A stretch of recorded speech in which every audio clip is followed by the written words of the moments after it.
Hello, best ever listeners. Welcome to the best real estate investing advice ever show. I'm Ash Patel, and I'm with today's guest, Danette Wood. Danette is joining us from Albuquerque, New Mexico. She works with Sotheby's International Realty and has been in this business for over 23 years. Danette focuses on luxury homes and also does commercial real estate as well. Danette is also an equestrian. Danette, thank you for joining us, and how are you today? I'm great. Thank you for inviting me to be on your show. I love it. It's such great information. Every time is a nugget of wealth. Thank you so much. It's our pleasure to have you.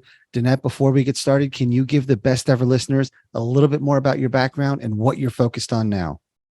Oh, thanks. I've been in the business 23 years. I started as a loan officer, which gave me a great background in finance. I did, FHA, VA, and I also did commercial loans. I migrated to commercial real estate full-time until 2008 when this thing happened. I switched it up, and then I work vertically with my clients now. So whether it's a triple net, kind of sexy retail thing, or they're going to be downsizing their home, I really love working vertically with my clients. Right now, I'm focused a lot on people's changing of lifestyles, which I think is, still part of the COVID-19. Take a look at your life, and here we are. It's exciting. That's incredible. What does it mean when you work with them vertically? Well, my business has always been set up as a customer service business, and so when the recession hit, I had clients looking to me for advice, right? I am a real estate advisor. Historically, I think the residential and the commercial worlds are very separate, but I wouldn't consider myself a generalist. I consider myself a vertical expert. So if I have a client that is, and it's happened, wants to buy a shopping center, I might partner with somebody who's sold a lot of shopping centers before, but I'm still that client's real estate advisor. So working vertically to help them look at their overall portfolio. I'm a big advocate of diversified portfolios. You're going to have stocks and bonds, but right now I'm looking at our investors are looking for flight to quality. And that means a lifestyle quality from a residential perspective. And it also means a flight to quality from an investment perspective of where am I going to be putting my money? And I want to help them be the quarterback of their team, right? And I'm going to be getting the rest of the team together for our owner.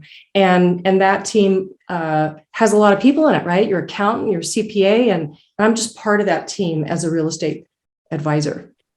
Danette, 23 years in the business. Do you do a lot of your own investments as well?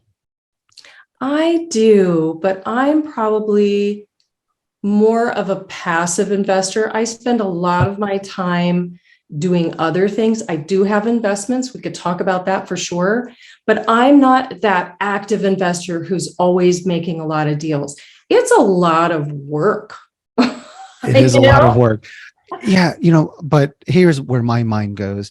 You're trying to find investment properties for your clients, and you've got to see some great deals. Have you ever been tempted to take the deal on yourself and bring on additional investors? I have, and I haven't done it. I've done it once really successfully. And I think I was really lucky and really successful because it was multifamily dirt. And then right after that, like 6 months after that, the market crashed. And so I haven't put that team together. Putting together a group of investors to me is like putting a band together. I used to be a musician, right? And when everybody works well together, it's kind of like a marriage. Everybody's got to have a role. Everybody's got to have the same vision. So you got the band together. And then, maybe somebody in the band breaks off and they want to do something different. It's hard on the band. It's hard to break up. So I'm a little shy about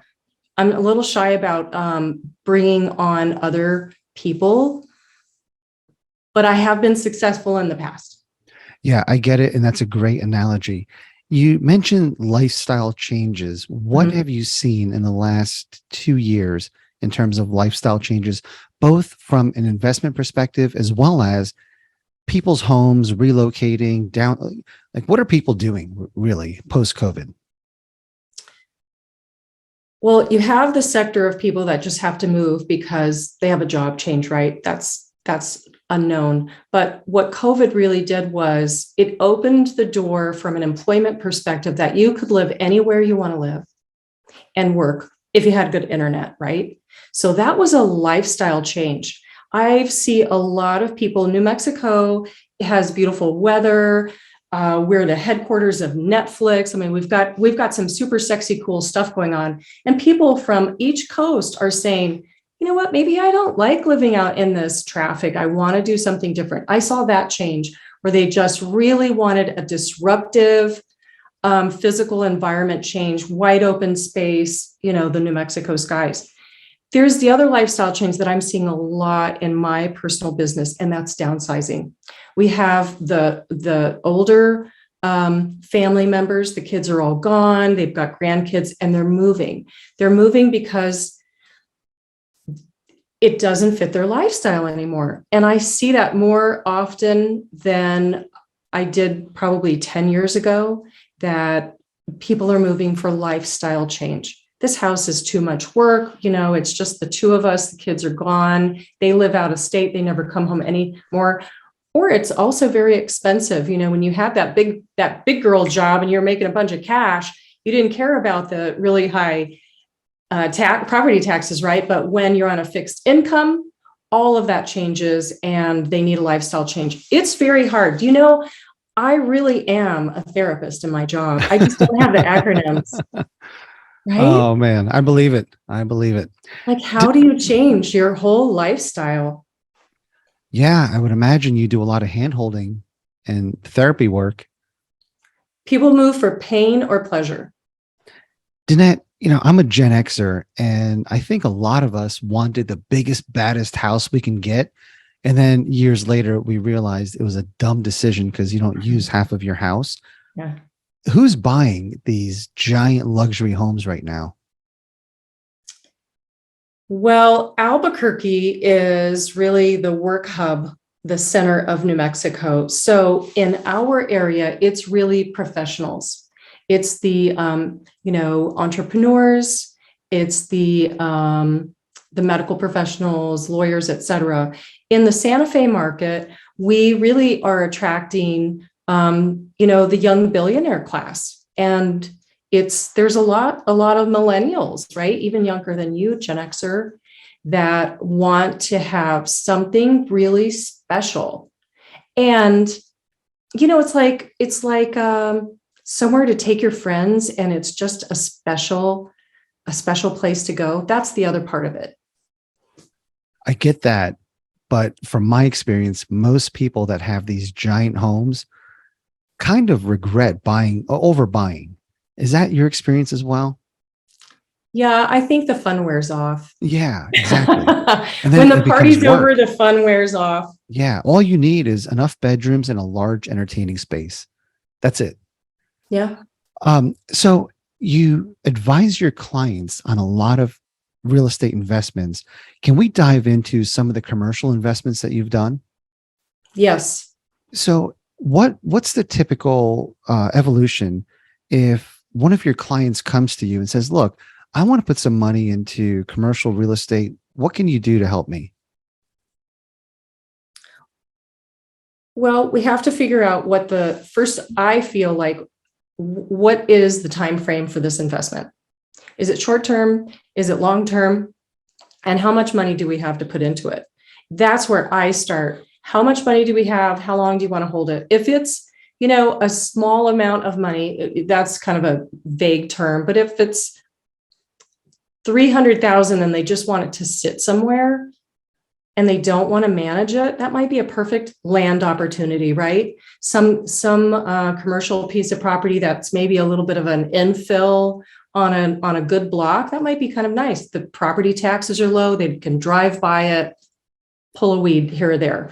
If they want to be a little more active, I have a lot of people calling right now that are industrial, commercial, large investment companies that are picking up single family residences. And so I look at that trend and say, where are we going with that? So housing, a single family home is great. I think a really great investment is a small multi, like a duplex or a fourplex, if you want a little bit of a hands-on, but it comes down on the money and the time, how much they want to be, associated with that. Because when you're a hands-on manager, right, you're going into business with that tenant. You're going to have to meet with them, et cetera.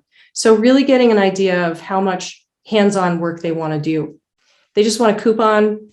Just we're gonna go buy a Chick-fil-A.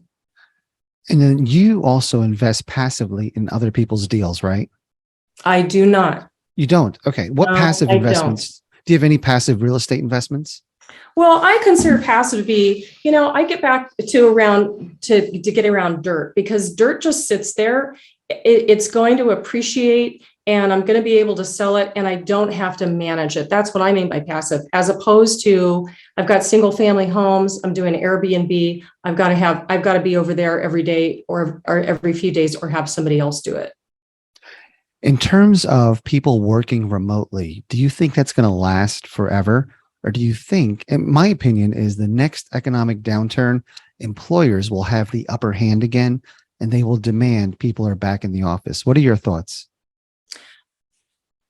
I love this question because I think there is truly a decrease in productivity when people are working remotely at home.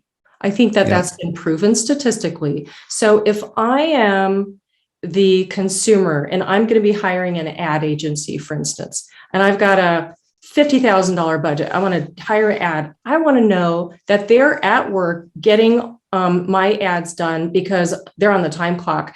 And it's 20% of delta between the two statistically of productivity. I think there's no doubt when I was working in, a bullpen office situation, there's a lot to be said about that. Hey, you got something for, I got this guy that's looking for, a deal.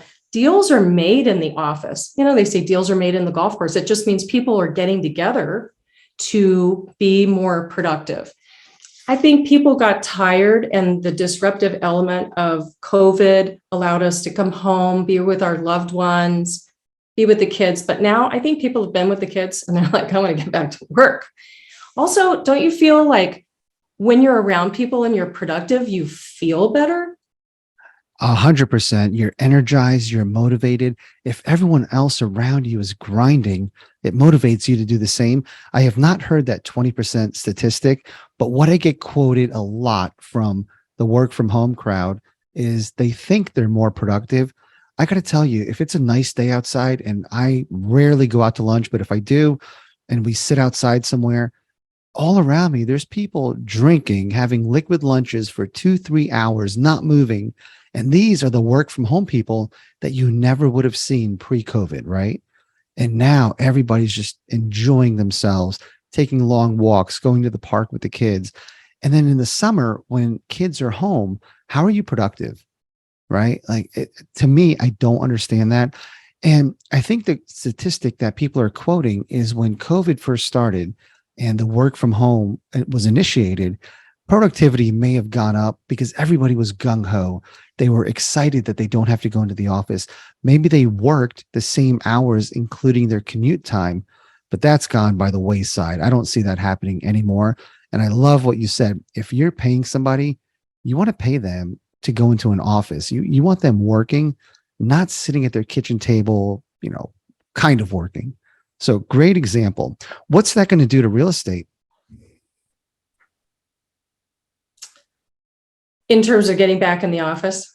In terms of getting back into the office and, this huge shift of people moving to warmer climates, thinking that their work from home job was going to last forever. I know a lot of people who have been called back to work and they tell their employers, hey, like I'm 3 states away.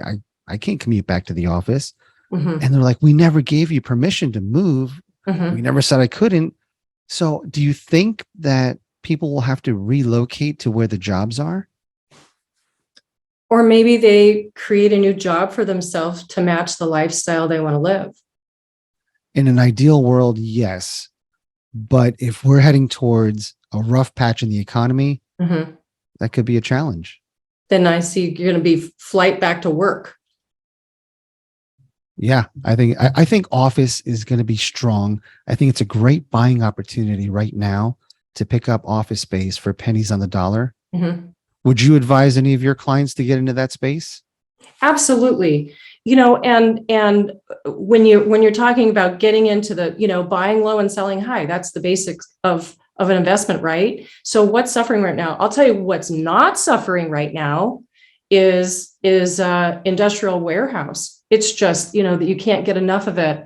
But it always lags behind, right? We're reacting to what was happening in the market. How do we look ahead? Let's react and buy some office right now. I'm not sure what's going to happen in terms of how office is going to look. I'm fascinated to see how office is going to look, how it's going to be a little bit different, right? I went back to the bullpen issue. Do we still need that space?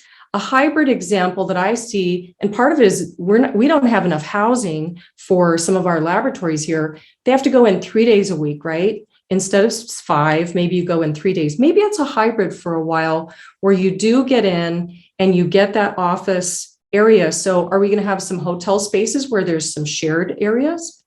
I don't know. Are we going to still have some sanitary kind of questions about the office? I'm not sure, but buying office right now, we don't have a lot of Class A space here in Albuquerque. We have mostly B. I do see what's going on here is I see a lot of refacing of those tired B minus buildings going on, and they're going to be popping back up as remodeled. And I think that's important.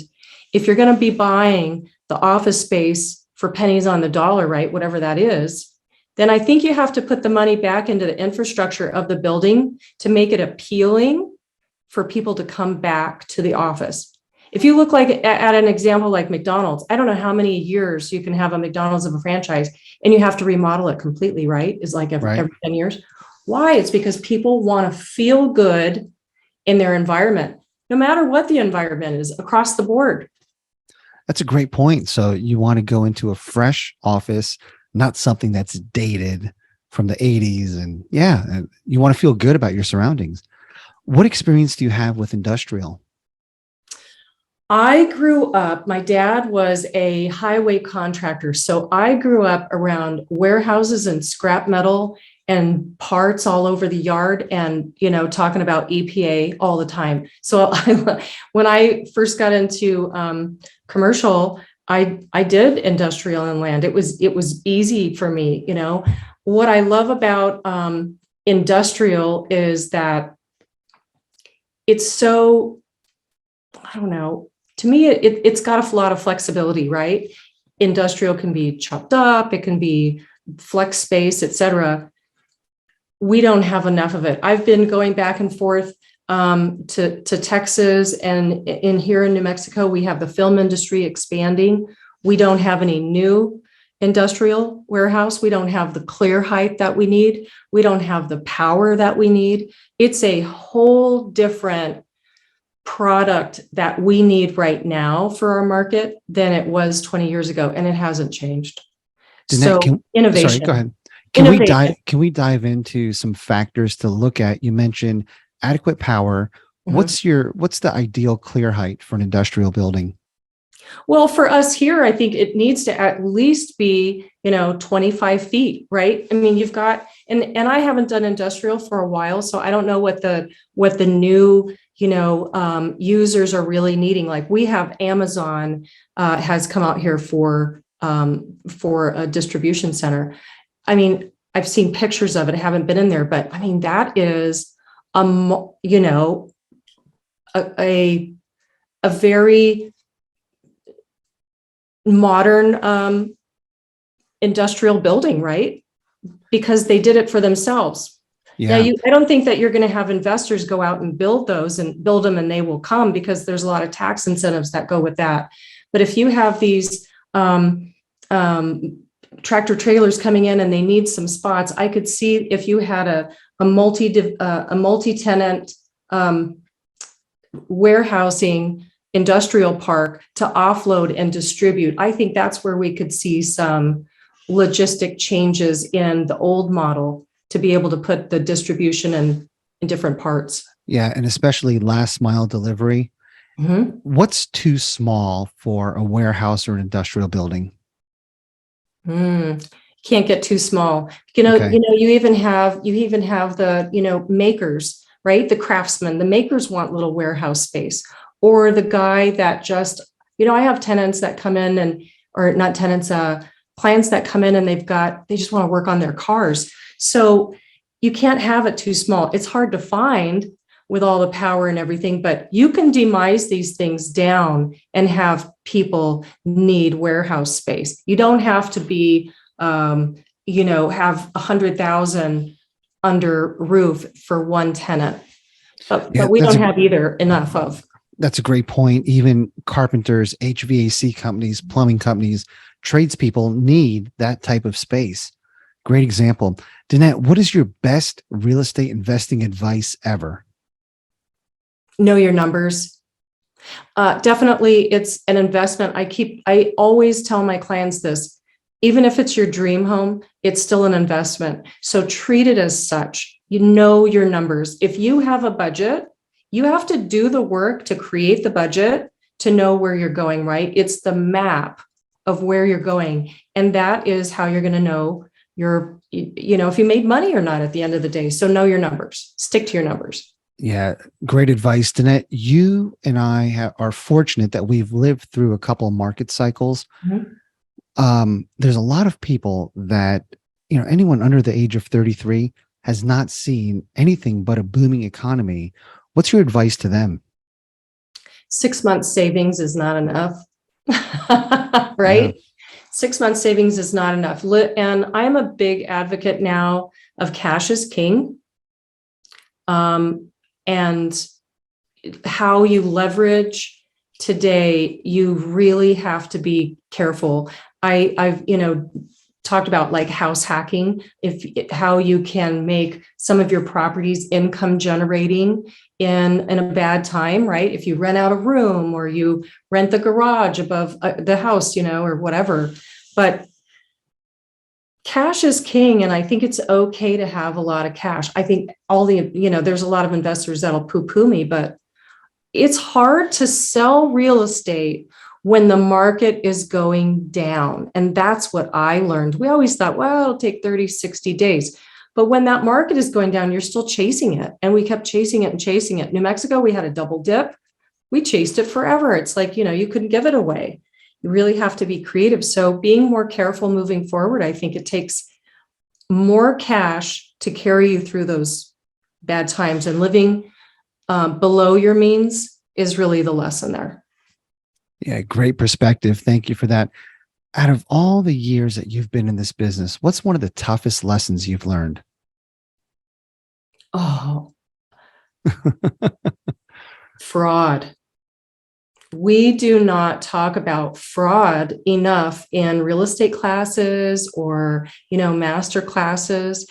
I think the biggest lesson I learned was that you really have to do your due diligence with people before you get in the contract, because it's tough to unwind.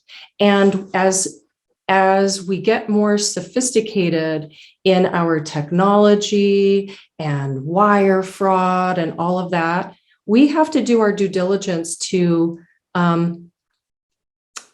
help our customers see through that. And it's a topic I don't think that we talk about much. Is there an example that hits home? Yeah, I have PTSD from it still. I mean, and without naming names or anything, but I've had several times, and a lot of it comes from online. It starts, but the fraud was The earnest money didn't get there. There was excuses. It starts at the beginning, right? The proof of funds letter wasn't legit. Nobody answered the phone calls. And when that starts, you have to listen to your intuition and say, this is a red flag. We got to stop here and not let it go on. Because once you're into contract, lots of things can happen and it's hard to unwind. So do your due diligence, especially when people are stressed. I think there's more fraud that happens. So do your due diligence and make sure that everybody's legit in the game. That is a great example. And especially when emotions are involved, if a seller is getting an astronomical price for their property, they want to see through some of those red flags and just look at the end goal. And I've seen that happen as well. So yeah, thank you for sharing that. Danette, are you ready for the best ever lightning round? Okay. All right. What is the best ever book you recently read? Oh, all right. You're going to think I'm such a silly, but Where the Crawdads Sing right now, it's going to be made into a movie. It is so descriptive and beautiful, et cetera. And I know that's not investment related, but from an investment real estate perspective, I am loving Jen Cisneros' Badass series. Okay. That's not even real estate related, but she's got such a great, you can read, How to Be a Millionaire and The Go-Giver. I read all of those books, but Jen Cisneros is a comedian who's writing about, wealth is a good thing and you can be a badass. And I'm loving getting up and listening to her on my, on my devices. It's just great. All right. I'm going to lean into that. Thank you for that. Danette, what's the best ever way you like to give back? I am a philanthropist by my heart, and I'm on the New Mexico Museum of Natural History Foundation Board. And philanthropy is super important to me for the, giving back to others for the betterment of humankind. So that's what I do in my spare time. And we're creating an initiative through that. And it's called What is Philanthropy? And Danette, how can our best ever listeners reach out to you? Find me on the web, DanetteWood.com, DNETTEWOOD, DanetteWood.com. Awesome, Danette. Thank you so much for your time today, sharing over 20 years of real estate experience with our listeners, going from being a loan officer, getting into commercial real estate, seeing some downturns in the economy, focusing on luxury homes, and most importantly, focusing on your clients' needs. And thank you for a great conversation today. Thanks so much for having me here. Best ever listeners, thank you so much for joining us. If you enjoyed this episode, please leave us a 5-star review. Share this episode with someone you think can benefit from it. Also, follow, subscribe, and have a best ever day.